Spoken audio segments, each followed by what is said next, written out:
Guys ഇന്ന് അത് രാവിലെ 10 മണിക്ക് ഞാൻ എഴുന്നേറ്റപ്പോൾ പതിവില്ല 2 ബക്കറ്റ് പുളി എന്നെ നോക്കിയിട്ട് ബാമളെ വാ എന്ന് പറഞ്ഞിരിക്കുന്നു. ഇന്ന് വേറെ പ്രത്യേകിച്ച് പണിയൊന്നും ഇല്ലാത്തതുകൊണ്ട് ഞാൻ പറഞ്ഞു അപ്പോൾ ഇത് മൊത്തം ഞാൻ പൊളിച്ച് വെച്ചേക്കാൻ കരുതി. അത് കേട്ട മതി കേൾക്കാതെ മതി. അപ്പോൾ പറഞ്ഞു പൊളിച്ചോ എന്ന് പറഞ്ഞിട്ട് 100-110 ഇങ്ങോട്ടോ ഓടിപ്പോകുന്നത് കണ്ടു. പിന്നാണ് ഗൈസ് ആ നഗ്നമായ സത്യം ഞാൻ മനസ്സിലാക്കി. 2 ബക്കറ്റ് പുളി പൊട്ടിച്ചു വെക്കാനുണ്ടായിരുന്നു. നമുക്കിതൊക്കെ എന്ത് എന്ന് പറഞ്ഞ് ഞാൻ അങ്ങോട്ട് ഇരുന്നിട്ട് 1 2 3 മണിക്കൂർ കഴിഞ്ഞിട്ട് ഇത് പൊട്ടി തീരുന്നില്ല. അത് മാത്രമല്ല ഞാനാണെങ്കിൽ ഫുള്ളിയിൽ വേഷ് ചെയ്ത പോലെ ആയി. ദേഹം മൊത്തം പൊള്ളിനീര്. എന്നിട്ടും ഞാൻ വിട്ടുകൊടുത്തില്ല. ഞാൻ ഒറ്റയ്ക്കിരുന്ന് 2.5 മണിക്കൂറത്തെ പ്രയത്നം കൊണ്ട് അത് മൊത്തം ഞാൻ പൊളിച്ച് അവസാനത്തെ പുളിയും പൊട്ടിച്ചെടുത്തതിന് ശേഷമാണ് ഗൈസ് ഞാൻ അവിടെ എഴുന്നേറ്റത്. ഇടയ്ക്കൊക്കെ ഇപ്പോൾ പാചകം ചെയ്യാറുള്ളതുകൊണ്ട് കയ്യിലൊക്കെ ചെറിയ മുറിവുകളുള്ളതുകൊണ്ടും പുളി പൊട്ടിച്ചപ്പോൾ നല്ലതായിട്ട് കൈയൊക്കെ നീറുന്നുണ്ടായിരുന്നു കേട്ടോ. എന്നിട്ട് ഞാൻ തളർന്നില്ല.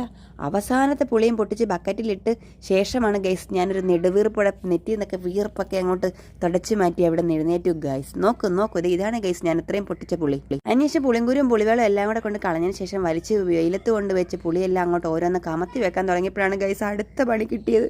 ഈ നട്ടുപ്പുറ വെയിലത്ത് അവിടെ ഇരുന്ന് ഓരോ പുളി ഇങ്ങനെ കമത്തി വെച്ചപ്പോൾ എൻ്റെ ഉച്ചി പൊളന്നു ഗൈസ്. പിന്നെ ഞാൻ ഓർത്ത് വേണ്ട, നമുക്കെല്ലാം കൈകൊണ്ട് മൊത്തത്തിൽ അങ്ങ് നിരത്താന്ന് കരുതി മൊത്തത്തിൽ ചറപറ അങ്ങോട്ട് നിരത്തി. പെട്ടെന്ന് ഒരുത്തൻ ഓടി വന്നിട്ട് കൊച്ചിപ്പി ഒരെണ്ണം താന്ന് പറഞ്ഞപ്പോൾ ഞാൻ ഒരെണ്ണം എടുത്ത് കൊടുത്തു. അവൻ ബിരിയാണി എന്ന ടേസ്റ്റോടെ ചവച്ചപ്പോഴാണ് അവനെ നഗ്നമായ സത്യം മനസ്സിലായി. ഇതിനത്ര രുചിയൊന്നും ഇല്ല.